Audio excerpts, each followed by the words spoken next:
and welcome to the Midday. I'm Melanie Lawson, and we want to get to the latest on what we've learned about COVID-19.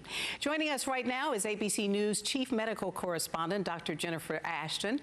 Dr. Ashton, as always, it is great to have you here to kind of update us on what's going on. But I want to start off by asking you about some news we got just this morning.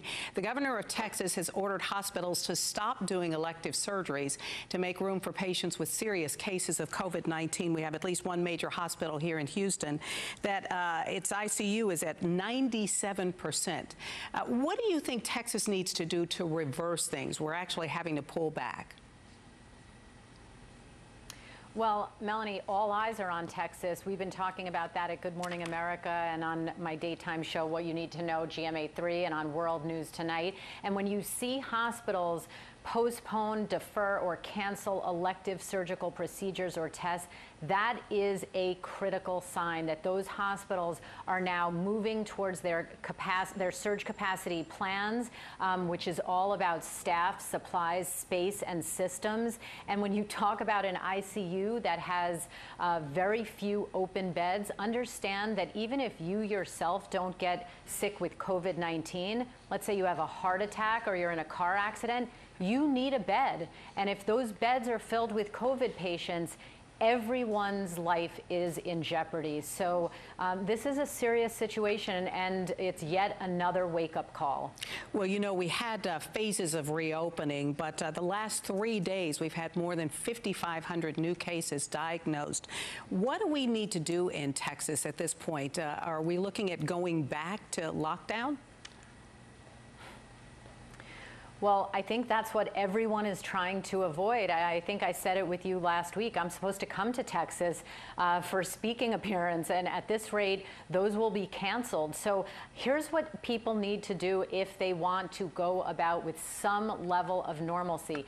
As painful and annoying as it is, those masks, those CDC recommendations have been shown in early data to slow the spread of this virus, and keeping distance apart, at least 6 feet, is also really important. So, you know, is that what we would love to do in an ideal world? No, but unless we take those steps right now, there is only one inevitable outcome and direction that we will all go in, and Texas is really one of the states that's living that experiment in real time, and it's not looking good. So it's really about that behavior, wearing the mask and staying 6 feet apart. Unfortunately, at this point, it is. You know, I want to share with you some data out of Brigham and Women's Hospital in Boston. Very early on in March, they instituted every person in their medical center had to have a mask on. And in a very short period of time, their rates of COVID, not only amongst their staff and employees, but even in and around their hospital patients, plummeted. So right now, that is the best tool in our arsenal. We've got to ask you about a different age group now. The last wave, we saw a lot of older people who were unfortunately killed by COVID-19.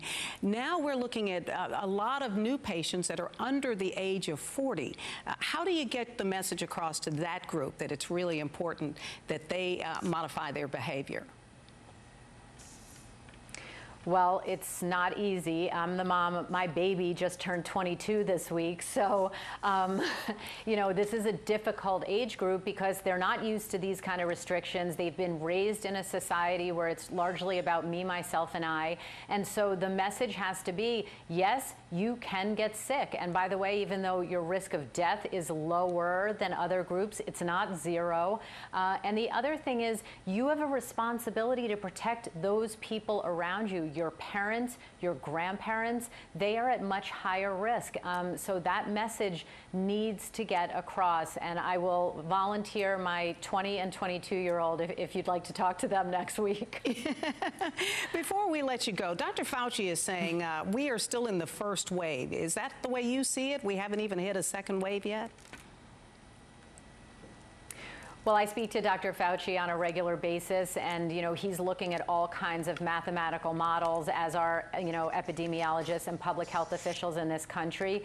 And I think that it's more likely that, yeah, he's right. This is the first wave still, because the Sun Belt didn't really see this virus in March like we did here in New York City or like Washington State did initially.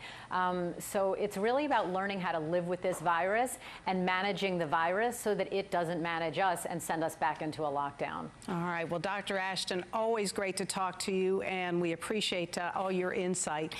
We will see you again next week. Thanks so much.